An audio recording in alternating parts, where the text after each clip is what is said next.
There was no possibility of taking a walk that day. We had been wandering, indeed, in the leafless shrubbery an hour in the morning, but since dinner, Mrs. Reed, when there was no company, dined early. The cold winter wind had brought with it clouds so somber, and a rain so penetrating, that further outdoor exercise was now out of the question. I was glad of it. I never liked the long walks, especially on chilly afternoons. Dreadful to me was the coming home in the raw twilight with nipped fingers and toes, and a heart saddened by the chiding of Bessie, the nurse, and humbled by the consciousness of my physical inferiority to Eliza Joan and Georgiana Reed. The said Eliza Joan and Georgiana were now clustered round their mamma in their drawing room. She lay reclined on a sofa by the fireside, and with her darling about her, for the time neither quarrelling nor crying, looked perfectly happy. Me, she had dispensed from joining the group, saying she regretted to be under the necessity of keeping me at a distance, but that until she heard from Bessie and could discover by her own observation that I was still endeavoring in good honest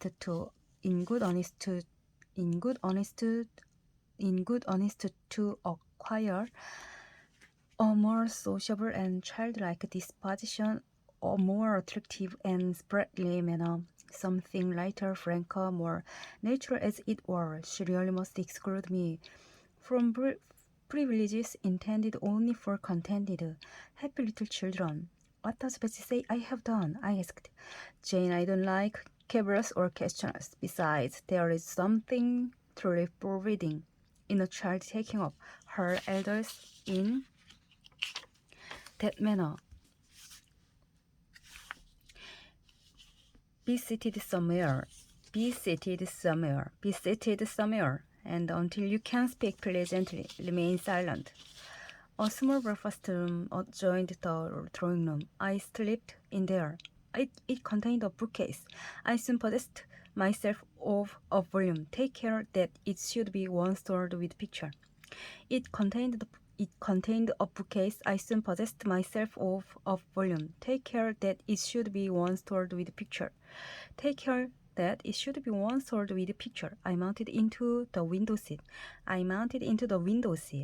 Gathering on my feet, I sat cross-legged like a tuck, and having drawn the red morning curtain nearly close, I was shrouded in doubly quiet mud. Folds of scarlet drapery shut in my view to the right hand. To the left were the clear pans of grass, protecting but not separating me from the real November day. At intervals, while turning over the leaves my book, I studied the aspect of that winter afternoon. Afar it offered a pale blank of mist and cloud. Near, a scene of wet lawn and stone-beast sharp, with ceaseless rain sweeping away wildly before a long and lamentable blast. I returned to my book, Bewick's History of British Bird. The letterpress thereof I care little for, generally speaking, and yet there were certain introductory pages that, child as I was, I could not pass quite as a blank. That were those which treat of the haunts of seafowl, of the solitary rocks and promontories by them only inhabited, of the coast of Norway, studied with its isles from its southern extremity, the Lindeness of the North Cape, where the Northern Ocean in vast views boils round the naked, melancholy isles of farthest fuel, and the Atlantic surge power in among the stormy hebrides. Nor could I pass unnoticed the suggestion of the black shore of Lapland, Siberia, Spitsbergen, Nova Zembla, Iceland, Greenland, with the vast sweep of the Arctic zone, and those forlorn regions of dreary space, that reservoir of frost and snow, where from fields of ice, the accumulation of centuries of winters, glazed in alpine haze above haze, surround the pole and concentrate the multiplied rigors of extreme cold. Of these death, white realms, I formed an idea of my own, shadowy like all the half-comprehended notions that float in through children's brains, but strangely impressive. The words in these introductory pages connected themselves with the succeeding vignettes and gave significance to the rock standing up alone in a sea of billow and spray, to the broken boat stranded on a desolate coast, to the broken boat stranded on a desolate coast, to the cold and ghastly moon glancing through bars of cloud at the wreck just sinking. I cannot tell what sentiment haunted the quiet, solitary churchyard, with its inscribed headstone, its two trees, its low horizon, girdled by a broken wall, and its newly risen crescent, attesting the hour of eventide. The two ships becalmed on a torpid sea, I believe to be marine phantoms. The wind pinning down the thief's back behind him. I passed over quickly.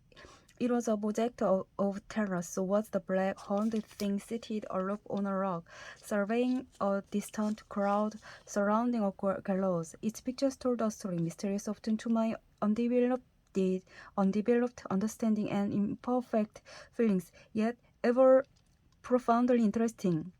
As interesting as the tales Bessie sometimes narrated on winter evening, when she chanced to be in good humor, and when, having brought her ironing table to the nursery hearth, she allowed us to sit about it, and while she got up Mrs. Reed's lace frills and crimped her nightcap borders, fed our eager attention with passages of love and adventure taken from old fairy tales and old ballads, or, as at a later period I discovered, from the pages of Pamela and Henry of Moreland.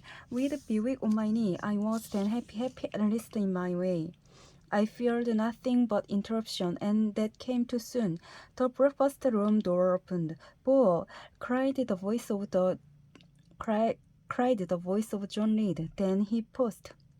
He found the room apparently empty. Where the Dickens is she?" he continued. "Richie, Georgie," calling to his sister. "Jane is not here. Tell Mama she is run out into the rain. Bad animal." "It is well I drew the curtain," thought I, as I wished fervently he might not discover my hiding place, nor would John Reed have found it out himself. He was not quick either of vision or conception, but Eliza just put her head in at the door and said at once, She's in the window seat, to be sure, Jack." And I came out immediately, for I trembled at the idea of being dragged forth by the said Jack. "What do you want?" I asked with awkward diffidence. "Say, what do you want, Master Red?" was the answer. "I want you to come here." And sitting himself in an armchair, he immediately by a gesture that I was to approach and stand before him. John Reed was a schoolboy of 14 years old, 4 years older than I, for I was but 10, large and stout for his age, with a dingy and unwholesome skin, thick lineaments in a spacious visage, heavy limbs, and large extremities. He gorged himself habitually at table, which made him bilious, and gave him a dim and bleared eye and flabby cheeks. He ought now to have been at school, but his mamma had taken him home for a month or two on account of his delicate health. Mr. Miles, the master, affirmed that he would do very well if he had fewer cakes and sweetmeats sent him from home, but the mother's heart turned from an opinion so harsh, and inclined rather to more refined idea, that John's sallowness was owing to over-application and perhaps to pining after home. John had not much affection for his mother and sisters, and an antipathy to me. He bullied and punished me, not 2 or 3 times in the week, nor once or twice in a day, but continually. Every nerve I had feared him, and every morsel of flesh on my bones shrank when he came near.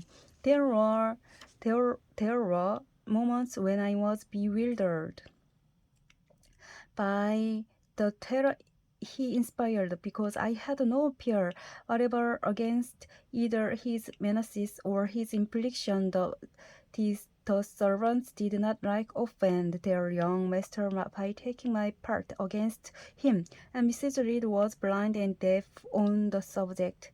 She never saw him strike or heard him abuse me, thought he did both now and then in her very presence more frequently.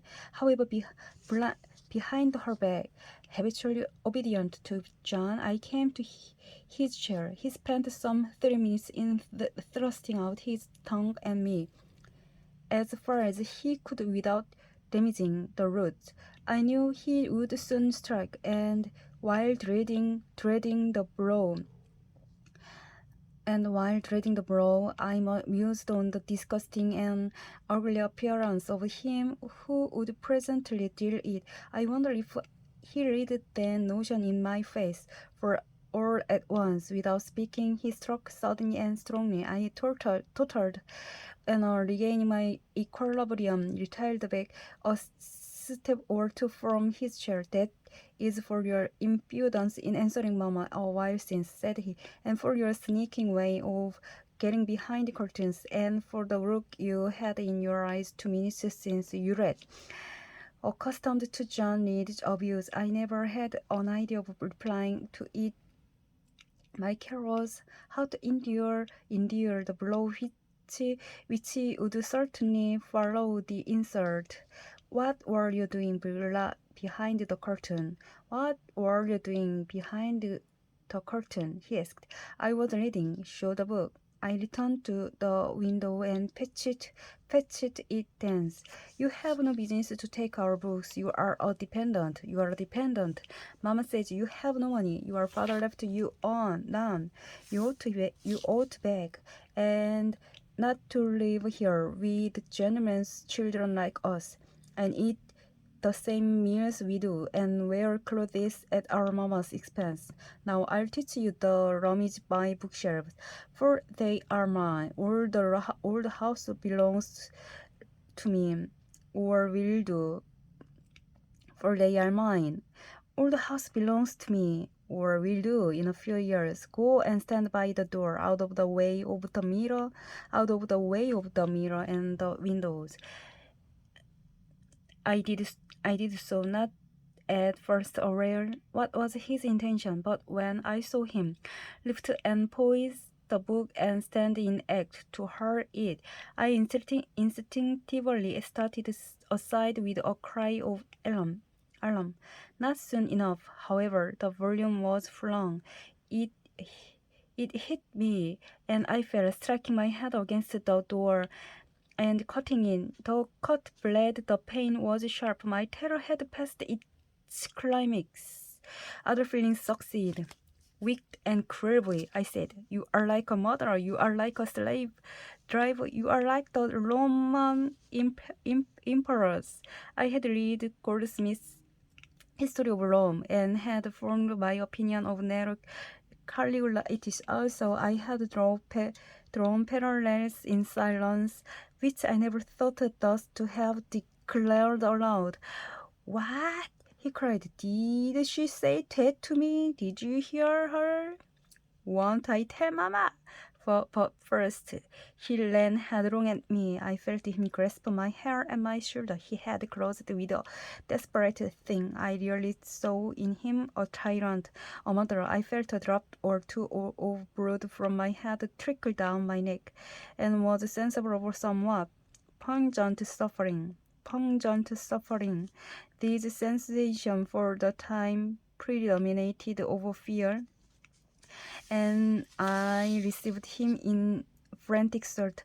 I don't very well know what I did with my hands, but he called me, "Red," and bellowed out aloud. Aid was near him. Eliza wore Eliza and Georgiana had run for Mrs. Reed, who was gone upstairs. She now came up the scene, followed by Bessie and her maid Abbott. We were parted. I heard the words, "Dear, dear," what a fury to fly at Master John. Did ever anybody see such a picture of passion? That Mrs. Reed subjoined, "Take her away, the red room, and lock her in there." Her hands were immediately laid upon me, and I was borne upstairs.